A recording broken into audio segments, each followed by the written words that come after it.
Hoje nós vamos falar sobre tipos de dados, ou, como a maioria conhece, nós também podemos chamar de tipagem. Nós temos a tipagem estática, temos a tipagem dinâmica, temos a tipagem forte e fraca. Nesse vídeo nós vamos entender o que seria cada um desses 4 pontos, esses 4 tipos de tipagem. Primeiramente, vamos entender o que seria os tipos de dados ou tipagem.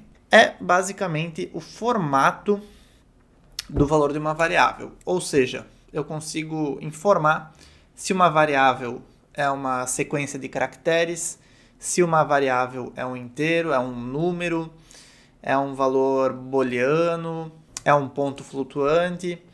Enfim, eu consigo definir o tipo de dado que está sendo armazenado por alguma determinada variável. Por que essa informação é importante? Porque ela é utilizada pelo compilador ou interpretador, dependendo da tecnologia que está sendo utilizada, para verificar quais operações podem ser realizadas, podendo ser operações matemáticas, relacionais ou até mesmo lógicas. Alguns tipos primitivos existentes, conforme eu citei anteriormente, o inteiro, o string, o boolean e o ponto flutuante, o float. Dependendo da tecnologia, esses tipos primitivos aqui podem variar. Agora que a gente já entendeu o que são os tipos de dados, vamos entender a diferença de tipagem estática para tipagem dinâmica.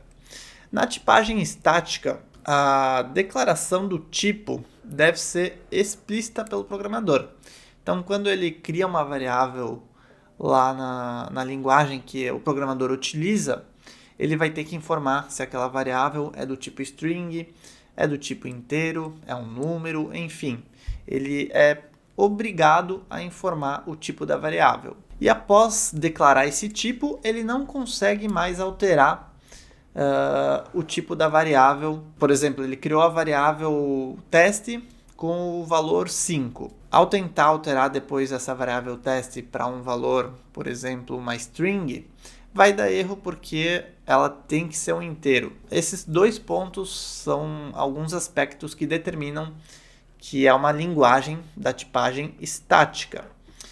Outra coisa interessante é que a verificação de erros de tipo é feita em tempo de compilação, ou seja, antes da execução da aplicação em si. Na tipagem dinâmica, a verificação de erros é feita em tempo de execução, ou seja, quando estamos rodando a nossa aplicação, vai despertar um erro de tipos caso tenha algum problema. Por ser dinâmica, a declaração do tipo não é necessária e nem obrigatória. Então, não é necessário informar se é um número, se é um caractere. Outra coisa interessante é que ele permite alterar o tipo da variável depois de declarado. Já vamos ver alguns exemplos depois, mostrando esse cenário aqui. Mas fazendo um breve resumo aqui, a tipagem estática tem mais regras que devem ser seguidas. Ele é um pouco mais rigoroso nessa questão dos tipos. Já na tipagem dinâmica, ele traz uma liberdade maior para o programador decidir se ele deve trabalhar com tipos ou se ele não deve trabalhar com tipos. Só que também ele pode causar algum problema caso o programador não se atente a, por exemplo, somar um número com um caractere. Não faz o menor sentido. Então, o programador tem que ter essa atenção comparado com a tipagem estática. Algumas linguagens com a tipagem estática é o Java, o C Sharp, o C, o C++, entre outros. Já a tipagem dinâmica, nós temos o Python, o PHP, o JavaScript, o Ruby, o Perl e também tem diversas outras linguagens. E aqui nós temos um exemplo utilizando o JavaScript, que é considerado dinâmico. E aqui nós criamos uma variável pessoa com o valor fulano de tal atribuído para essa variável. Ou seja, é uma string. E depois nós pegamos essa mesma variável pessoa e atribuímos um valor numérico para ela, um number. E o JavaScript permite fazer isso porque ele é dinâmico. Se eu pegasse uma linguagem que é estática, ele não permitiria alterar o tipo de string para número. Outra coisa aqui do JavaScript, se eu fizer uma comparação 1, que é um number, para um de string, se eu verifico se eles são iguais, ele retorna true. Na tipagem estática, isso aqui é retornar false, porque o tipo é diferente. Se eu quiser, no JavaScript, comparar também a questão do tipo, aí eu vou ter que acrescentar um novo sinal de igualdade, ou seja, vou ter que usar 3 sinais de iguais para verificar se o tipo é o mesmo. Então aqui 1 é igual a 1, com 3 sinais de igual, aí sim ele retorna true. Se eu comparasse com uma string, ele retornaria false. Mesma coisa aqui, só que agora utilizando o PHP, cria uma variável, atribui uma string, depois um inteiro, e ele permite fazer isso. No PHP também, ele tem um outro recurso, onde ele traz a questão dos tipos, claro, não com todas as regras de uma tipagem estática, de uma tipagem forte, mas ele traz a possibilidade de trabalhar com tipos, pelo menos minimamente. Então nós temos que declarar aqui que eu vou trabalhar com a questão dos tipos. Criei aqui uma classe pessoa, e nessa classe pessoa ele espera receber um atributo name, que deve ser uma string, um atributo peso, que deve ser um int ou um float, ou um ponto flutuante, e a idade, que deve ser um inteiro, ou também ele não é obrigado a informar a idade, pode ser um nulo. Aqui temos uma função setAge, que serve para atribuir uma idade para esse objeto. Aqui embaixo, nós criamos o objeto pessoa, e aqui o primeiro parâmetro é o nome. E esse nome ele tem que ser uma string. Então, se eu informasse aqui, por exemplo, um número inteiro, o PHP iria retornar erro.